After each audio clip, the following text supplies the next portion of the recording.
Você não faz um bolo só com farinha, nem só com manteiga, nem só com ovos.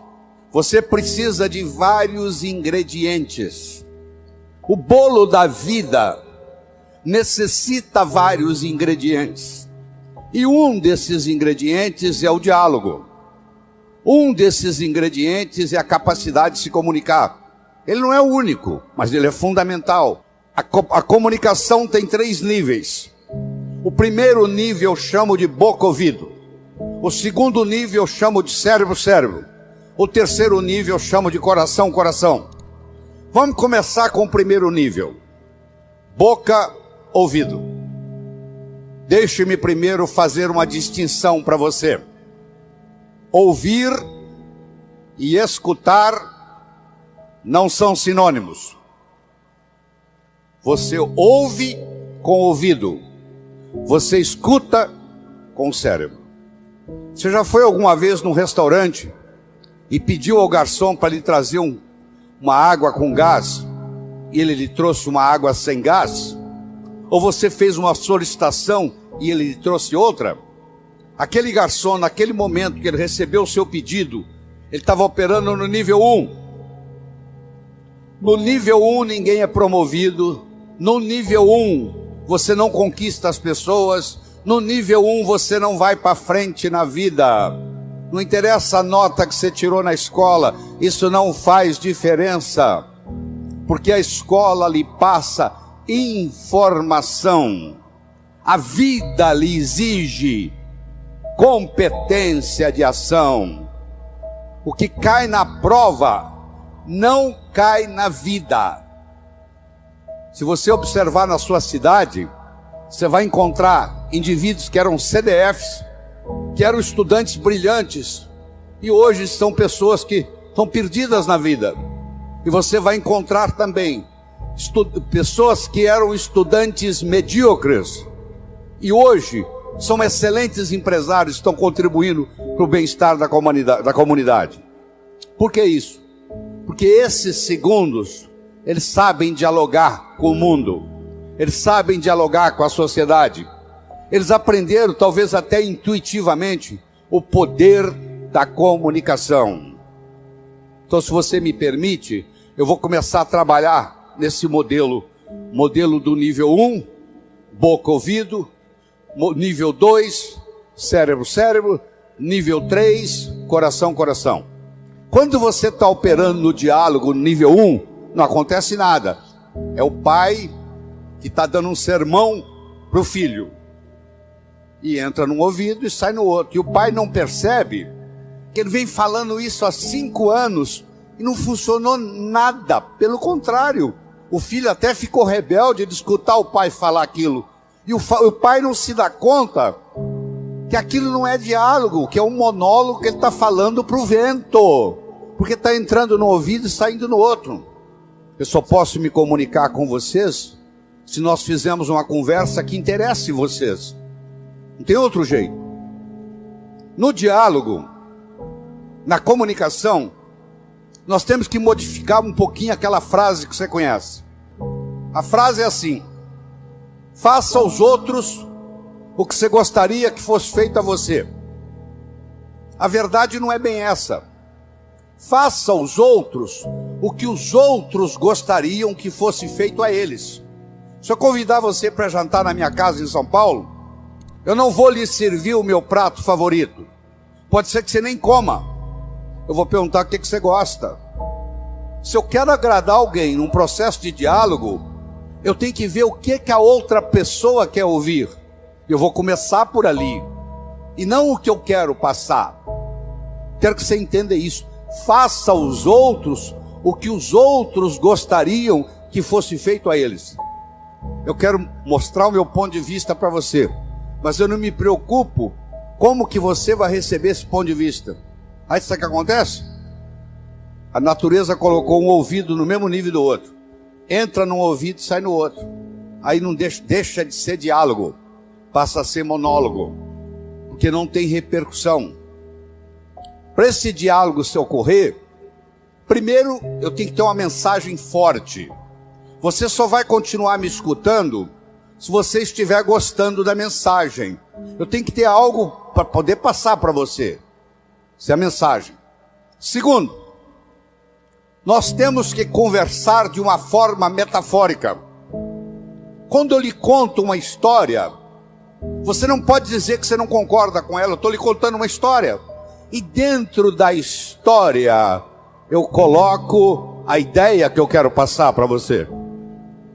Era uma vez um navio de alta prioridade, porque carregava ouro. E de repente o motor desse navio enguiçou. E o dono do navio disse: para. Traga aqui o melhor mecânico da região. Eles trouxeram. Ele trabalhou um dia inteiro, não conseguiu consertar o motor. Ele disse: para. Traga aqui o melhor engenheiro mecânico do país mais próximo. Eles trouxeram. Ele trabalhou 2 dias, não conseguiu consertar o navio. Ele disse: para. Traga aqui de onde estiver, de helicóptero, quem montou essa máquina desse navio. E eles procuraram, encontraram e trouxeram ele e um assistente. E eles desceram no navio de helicóptero, foram até a casa de máquinas, escutaram o barulho da tubulação, tocaram nos tubos, e tinha uma válvulazinha vermelha num canto. E ele perguntou para o assistente dele: você tem um martelo? Tem, me empresta. Ele foi lá e pim, ligue. Eles ligaram, tudo funcionou às mil maravilhas. Os 3 indivíduos que trabalharam, o primeiro que trabalhou um dia, o segundo que trabalhou 2 dias, e esse que deu a martelada na válvula, mandaram as suas respectivas contas. Quem trabalhou um dia, mandou uma conta de $100. Quem trabalhou 2 dias, mandou uma conta de $400, $200 por dia, porque ele havia trabalhado 2 dias, e ele era mais sofisticado do que o outro.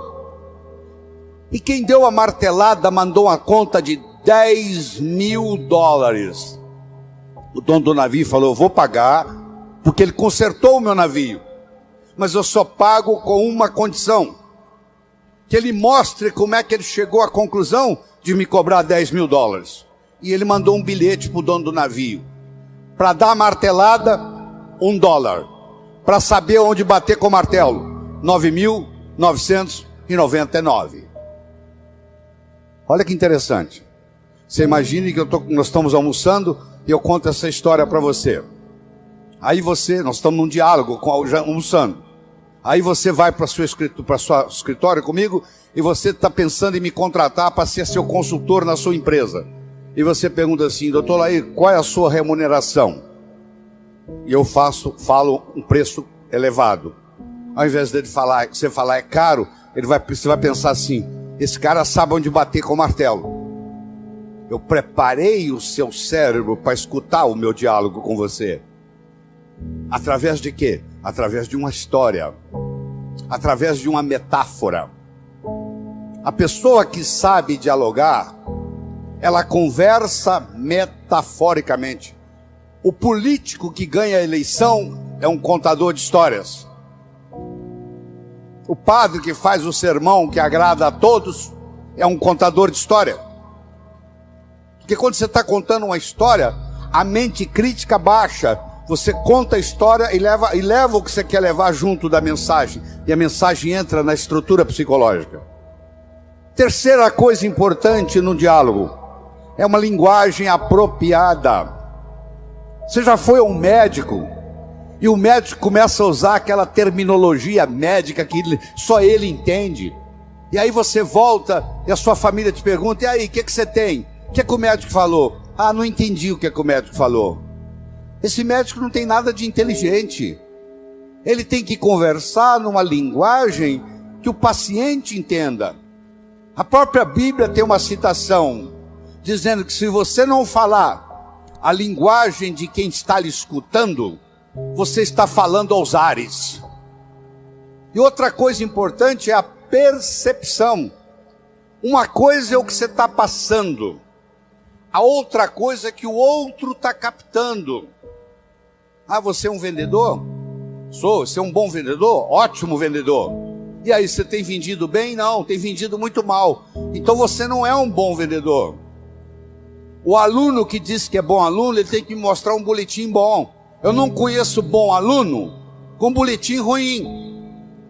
O mínimo que você tem que me mostrar como bom aluno são boas notas no boletim. Isso lhe caracteriza como bom aluno. Se você é vendedor e você não está vendendo o que você gostaria de vender, você vai me desculpar, a tecnologia, a abordagem que você está usando de vendas está sendo inadequada. Talvez a sua linguagem não está sendo apropriada, talvez a sua mensagem não está sendo forte o bastante, talvez você não esteja fazendo uso dos recursos da metáfora, das histórias. Semana passada teve um cliente aqui e eu falei para ele o seguinte: aí você pode falar o que você quiser. Você está falando, você está contando para esse cliente que está na sua frente o que você fez com o cliente da semana passada, o que você falou para ele. Mas na realidade você está falando para esse escutar, mas você usou o artifício metafórico de que você está falando para o outro. E quando você trabalha esse fenômeno do diálogo desse jeito, quando você termina, a pessoa se sente convidada a participar das suas ideias. Ela se sente... O filho, quando um pai sabe ter um diálogo com ele, quando termina o diálogo, o filho se sente convidado a experimentar o que o pai está falando para ver se dá certo. É um convite que ele recebe.